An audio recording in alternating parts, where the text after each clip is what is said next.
Oke, langsung aja kita mulai. Selamat datang di pembahasan kita kali ini. Hari ini kita bakal memecahkan sebuah kasus yang super menarik.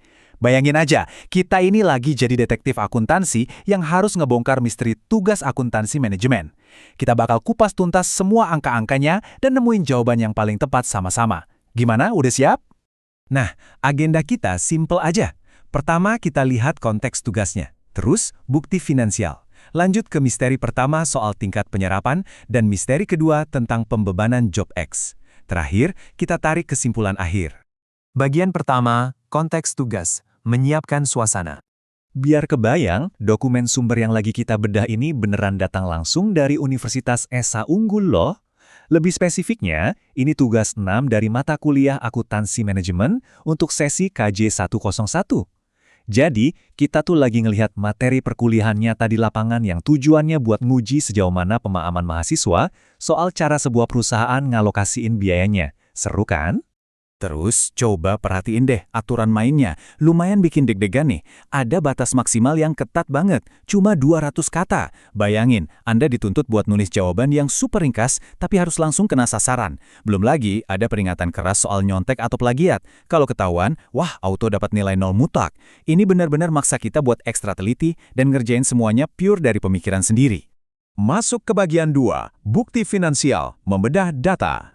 Nah, buat nyegerin ingatan kita soal dasar perhitungannya, overhead produksi yang dianggarkan di kasus ini tuh jumlahnya 400.000 pound sterling. Angka ini benar-benar berdiri sendiri ya, di luar biaya bahan baku dan tenaga kerja langsung. Konsep ini penting banget, soalnya bakal jadi kunci dasar alokasi kita nanti. Sekarang, mari kita bedah datanya. Di sini ada 3 kategori utama yang jejeran. Anggaran atau budget, aktual, dan 1 kategori khusus buat job X. Kalau Anda jeli, job X ini punya angka bahan baku dan tenaga kerjanya sendiri. Tapi, tunggu dulu, bagian overhead produksinya kok masih NA alias kosong melompong? Nah, angka kosong inilah yang jadi misteri utama kita hari ini. Dan ini dia jebakan Batman yang sering banget bikin mahasiswa akuntansi kelabakan. Beda antara anggaran dan aktual itu krusial banget loh. Anggaran itu kan cuma estimasi awal ya, tebakan yang udah direncanain sebelum periode dimulai. Sedangkan aktual, itu kenyataan pahitnya, alias biaya real yang bener-bener kejadian di akhir periode.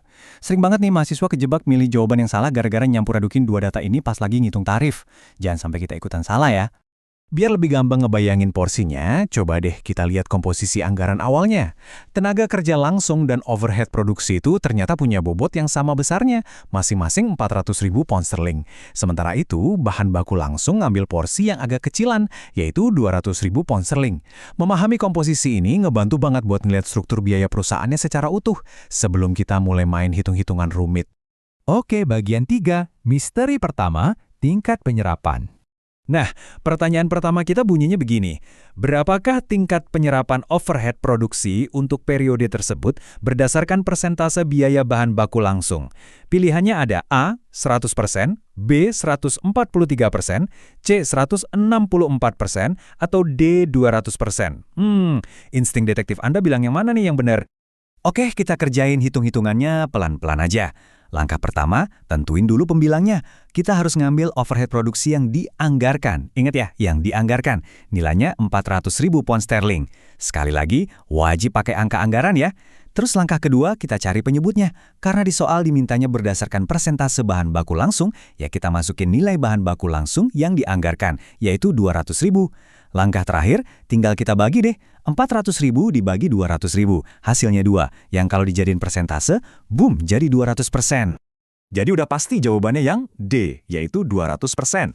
Terus kenapa sih kita harus benar-benar paham proses ini?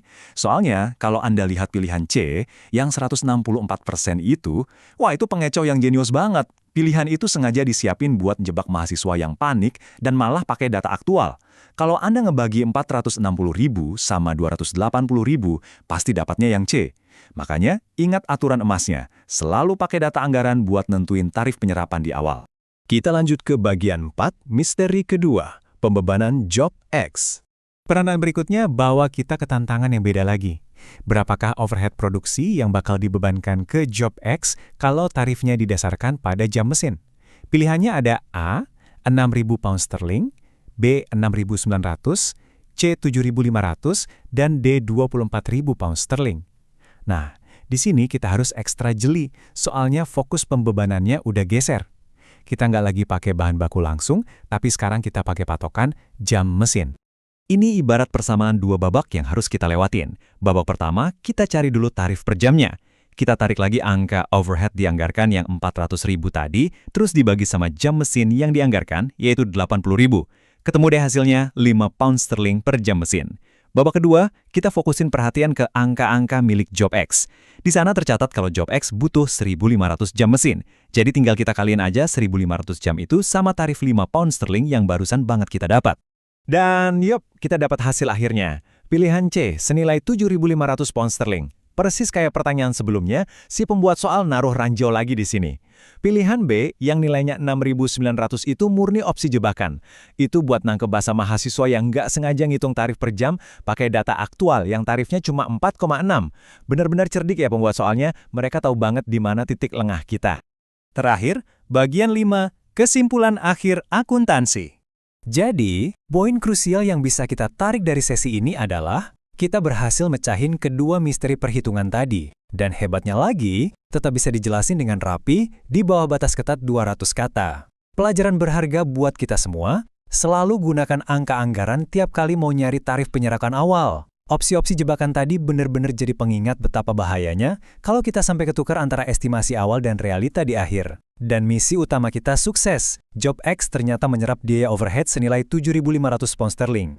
Nah, sebelum kita benar-benar pamit, ada satu hal yang pengen saya titipin buat Anda pikirin. Coba ingat lagi selisih angkanya. Kalau total overhead aktual di akhir periode ternyata membengkak jadi 460.000, yang mana itu 60.000 lebih tinggi dari anggaran awal, apakah ini artinya perhitungan 7.500 pound sterling buat JobX tadi pada akhirnya kurang menyerap biaya aslinya?